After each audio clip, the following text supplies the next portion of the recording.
Helena, é caso para perguntar o que é que se passa na América Latina. Há muita coisa a passar-se. Sim, é uma espécie de uma crónica de mudanças anunciadas, só que não se sabe com que destino. Eu, por acaso, resolvi alterar a sequência porque ia começar este Hum, programa. E eu não sei se vocês gostam, mas eu, por razões familiares, sigo com alguma frequência aqueles sites que fazem rastreio de voos. E, sim. pronto, O Flight como Radar e assim. Sim, sim, Uhum, sim. Exatamente. Olha, podemos uhum. começar por aí. Eu, por acaso, não é aquele que eu costumo ir ao Flight Radar, eu costumo seguir outro, mas presumo que várias mães devem fazer exatamente o mesmo, por todo um conjunto de razões, mas porque há um Airbus A340, matrícula IV 1004, de uma companhia estatal, a Conviasa, que foi rastreado a voar exatamente entre Caracas, ou talvez um Hum, aeroporto na Venezuela, para Manágua, na hum, Nicarágua. uhum. Ou seja, também terá parado em Cuba.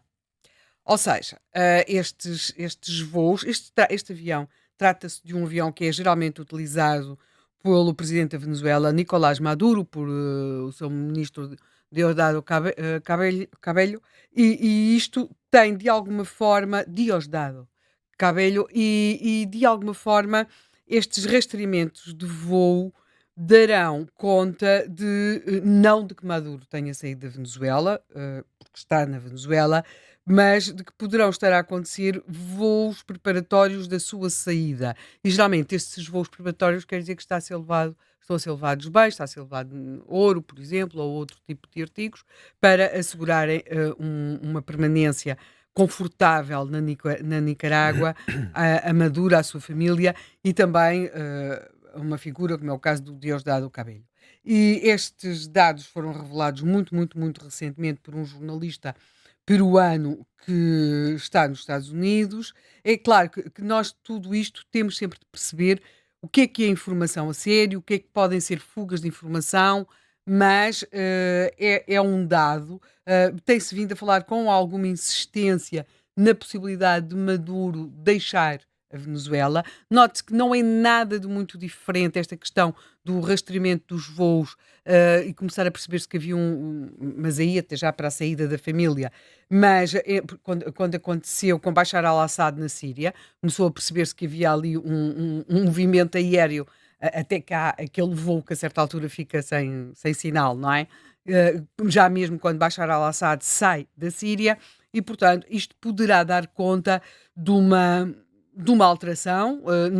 Note-se que Corina Machado, que é uma líder da oposição na Venezuela, fez declarações na semana passada a dizer que estava para acontecer alguma coisa, além daquilo que se sabe, não é? Uhum. Que é uma presença da Marinha norte-americana próxima da Venezuela. Também tivemos um reforço da fronteira terrestre, mas aí determinada por Nicolás Maduro, da fronteira terrestre entre a Venezuela e a Colômbia. Não se sabe muito bem o que é que poderá estar a acontecer na fronteira com o Brasil, mas há aqui, de facto, algo que indicia que poderá estar a acontecer, ou estar para acontecer alguma coisa na Venezuela. É preciso também ter em conta que o atual Papa é norte-americano, mas viveu em países como o Peru, tem um conhecimento muito, muito, muito profundo Uhum. desta região do mundo de que vamos falar hoje, e ele, entre outras pessoas que recebeu, estamos a falar em visitas particulares, não são secretas, mas porque, aliás, foram os próprios que disseram que tinham estado. Ele recebeu 3 bispos da Nicarágua. A Igreja Católica da Nicarágua é perseguida, os bispos estão exilados e o Papa recebeu, tanto quanto se sabe, ou foi um dos participantes nesse encontro, aliás, que o afirmou, e o Papa que tinha recebido, o que também pode ser um sinal, porque temos no Vaticano alguém que conhece muito bem, mas conhece da rua, não é? Do contacto Profundamente. com as pessoas Uhum. profundamente e também das lideranças e tudo isso. Depois, como é claro, e agora vamos deixar então aqui estes rastreios de voo, mas é para continuar a seguir, penso eu, não é? Claro. Este IV 1004, ver por onde é que ele vai continuar a andar e se vai continuar a fazer aqueles voos entre Caracas e Manágua, passando ou não por Havana. Temos aqui Portanto, temos isso, mas e essa também é uma das razões que é muito importante, é o facto de Jair Bolsonaro, antigo presidente do Brasil, que vai começar a ser julgado na próxima semana, o julgamento é na terça-feira. Sim. É um julgamento que está a concentrar uma enorme, enorme atenção. Segundo a imprensa brasileira, 501 jornalistas pediram já para ter presença no julgamento. A par dos jornalistas, desses 501 jornalistas, 3.357 pessoas já pediram para assistir em algum dia a algumas das sessões, em que vão ser julgados Jair Bolsonaro e também mais 7 pessoas que com ele são réus de uma acusação por tentativa de golpe de Estado. Para lá desta questão, e espero depois que ao longo do programa se possa perceber, também está em causa a própria configuração daquilo que nós chamamos Supremo no Brasil, mas o Supremo no Brasil, como tentei explicar de uma forma muito breve, concentra em si competências que são de Supremo Tribunal e de Tribunal Constitucional, isto aqui no nosso universo, não é? Tem mais poderes do que, por exemplo, o Supremo dos Estados Unidos, tem muito mais poderes, não tem qualquer comparação. Para se ter uma junção desses poderes, teríamos aqui em Portugal somar o Tribunal Constitucional mais o Supremo Tribunal. Poderás perguntar, então, de quem é a culpa? Bem, então vamos ao Príncipe Dom João, quando lá chegou, em 1808, criou a Casa da Suplicação, mas, quer dizer, entretanto, já houve, as coisas eram diferentes, mas a Constituição, na versão de 1988, terá deixado, de facto, esta acumulação de poderes que levanta muitas questões e, independentemente de qualquer juízo que tenhamos sobre os nomes que eu vou referir, há, de facto, aqui um padrão que começa a ser muito inquietante. Nós tivemos com problemas com a justiça, a Lula da Silva, Dilma Rousseff, o próprio Jair Bolsonaro. Portanto, há aqui uma presença do Poder Judicial. Não estou a dizer que não houvesse razões para que estas pessoas para que tivesse havido essa intervenção, mas para quando se chega a ter de ser o Poder Judicial a este nível, para lá daquilo que já tinha acontecido no passado, estou a pensar, por exemplo, o caso de Collor de Mello. Portanto, há aqui uma judicialização da política? Sim, uma judicialização da política, porque alguma coisa terá de estar efetivamente, mas efetivamente a falhar, não é? Depois, temos também a Argentina, que está em campanha eleitoral. A Argentina vai ter eleições em outubro e portanto, nessas eleições vai ser renovada metade da Câmara dos Deputados e um terço do Senado.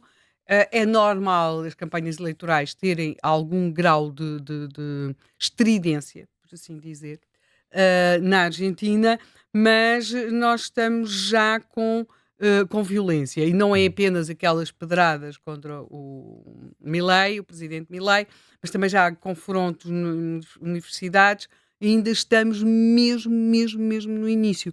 Portanto, e também com um caso de corrupção, ou suspeitas de corrupção, num caso que poderá envolver a irmã de Milei, e pode dizer, bem, mas é a irmã de Milei, bem, mas é que estamos na América Latina, e portanto a irmã de Milei tem cargos, não é? E portanto estamos aqui com alguma incerteza. Depois vamos ter eleições na Bolívia, já em segunda volta, e vamos para o Chile. Na Bolívia houve um volte-face, não é? Portanto, vamos ter 2 candidatos de direita na segunda volta.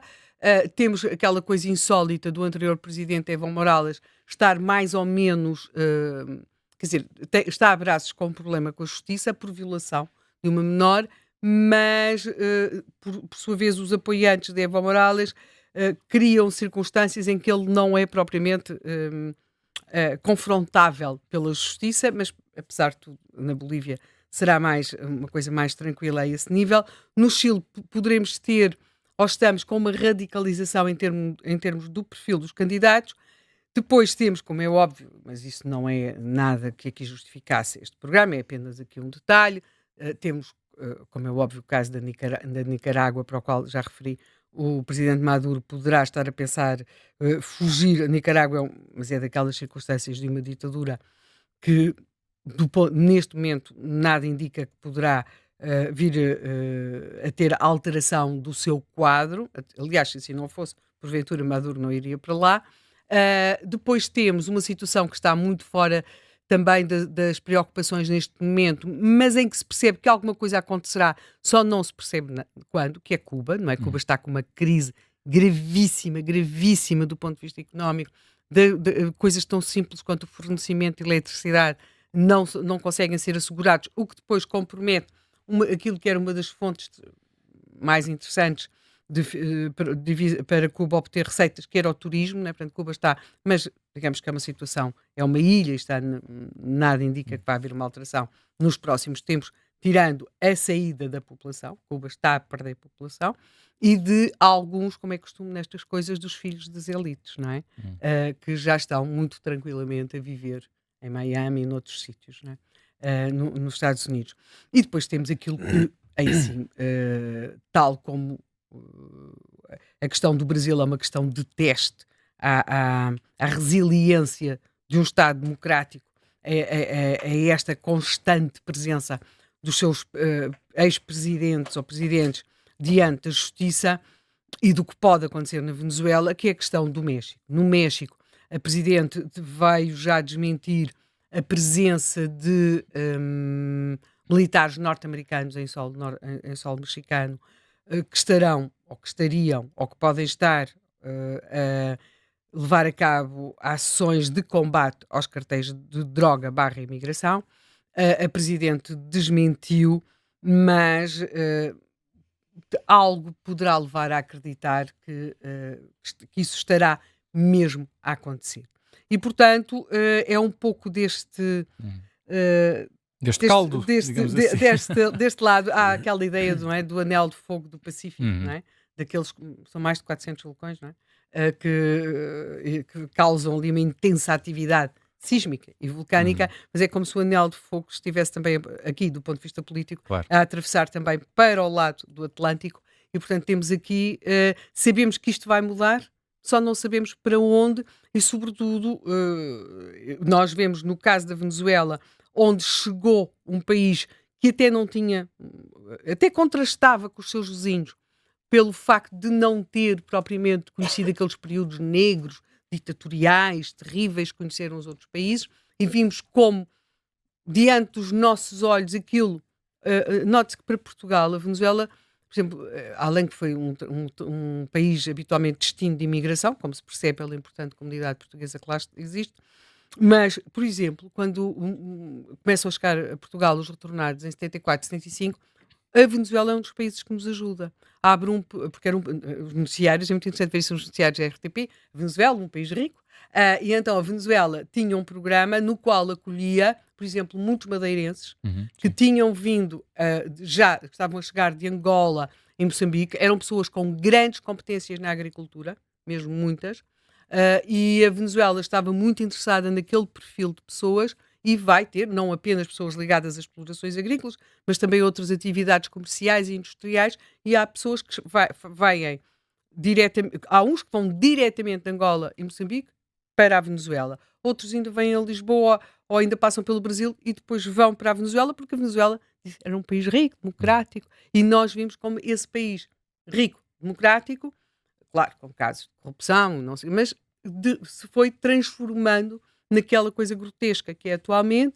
Vemos esta questão aqui, para usar uma expressão que tu te referiste, Luís, esta judicialização, e nós sabemos que há um problema, falamos da judicialização, como ela nos preocupa, mas também sabemos o que é que acontece quando uma sociedade deixa de respeitar os seus tribunais. E há um pouco esse balanço que aqui temos, e depois temos aquela circunstância do México que, pela sua dimensão, pela sua vizinhança, pela sua história, pelas suas implicações, sabemos que entre Deus e o diabo há ali a linha ali é muito fina. Não sei o que é que o Papa Leão acharia sobre esta minha imagem, mas creio que porventura teologicamente estarei errada, mas politicamente talvez não tanto.